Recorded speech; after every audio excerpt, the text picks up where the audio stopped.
Now, very low interest rates are undoubtedly very good for those with a mortgage, but for retirees and other people looking for a safe place for their savings, it's an entirely different matter.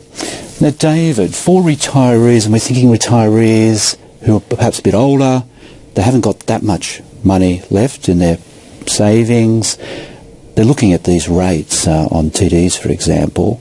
What are they supposed to do? They just can't stay in term deposits. There's the likelihood of rates going up anytime soon is very, very remote. Term deposit rates have halved in the last few years. The fact is they're going to have to accept that they need to take a little bit more risk.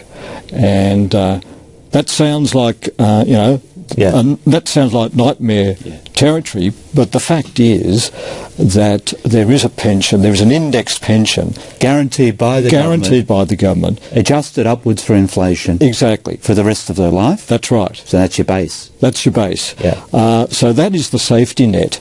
And that means if you do take a little bit of extra risk, with some of the money that you would have had in the term deposit, it's not the end of the world. And you're not talking about a huge amount of risk, are you? No.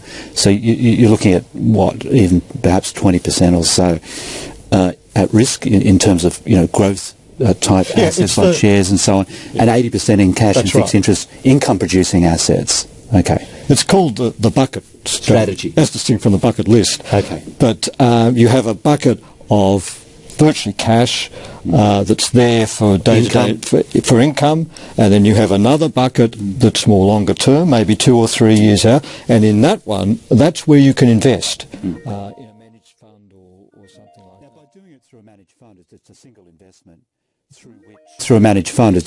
investment through which you're getting diversification, aren't you? And you can dial up pretty much what you want in terms of the asset allocation. How much goes into shares, how much into property, how much into cash and fixed interest and so on. You can keep it as conservative as you want to, and the most conservative managed fund, which would be 80% cash and bonds, even that will outperform term deposits. Just go in the last 3 years, that would have doubled the return that you would have got from a term deposit. Though I think that can be it's a big ask, I think, of a lot of people who have never held shares directly, for example, to say to them, well, you should put some of this money into those riskier type of assets, isn't it? Of course it is. People see share price, you see what share prices can do, and, that can be frightening because they see, there's their capital going. But the fact is that with the good stocks, the blue chip dividend-paying stocks, as much as their prices bounce about, the critical thing is the dividends very rarely fall. On the contrary, the dividends will tend to rise over time, and it's that dividend income that they want. And we're perhaps really talking about, as I said, through a managed investment rather than directly holding those shares anyway. Yes, you don't have to do it yourself. You don't have to pick the shares yourself. Yeah. It's no way. You get a professional fund manager to do it for you. Now, for many people, homeowners, the home will be their best performing asset probably over several decades. There are ways that you can access some of that equity, right? In you the can. house. So, and that seems quite appealing. Yes, although it's not very popular, surprisingly. You're talking about reverse mortgages, where you have to have paid off your mortgage. You own the home outright. You own the home, and I think you generally have to be over 60. And over 60. So. Yep. But you can go back to the bank and say, I need $50,000 or whatever, and the bank, there will be no repayments on that. It is a loan, but it's capitalised. So the interest is capitalised because you're not making any repayments. So the loan outstanding grows quite quickly, doesn't it?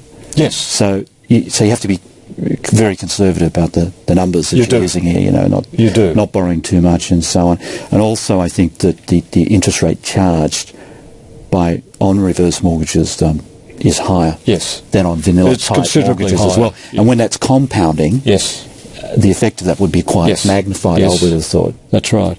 And there is an alternative that the Bendigo and Adelaide Bank offer, where they'll actually buy a proportion of your home now give you the cash up front in return for when you do eventually sell, or when the estate sells or whatever, they get that same percentage of the proceeds down the track.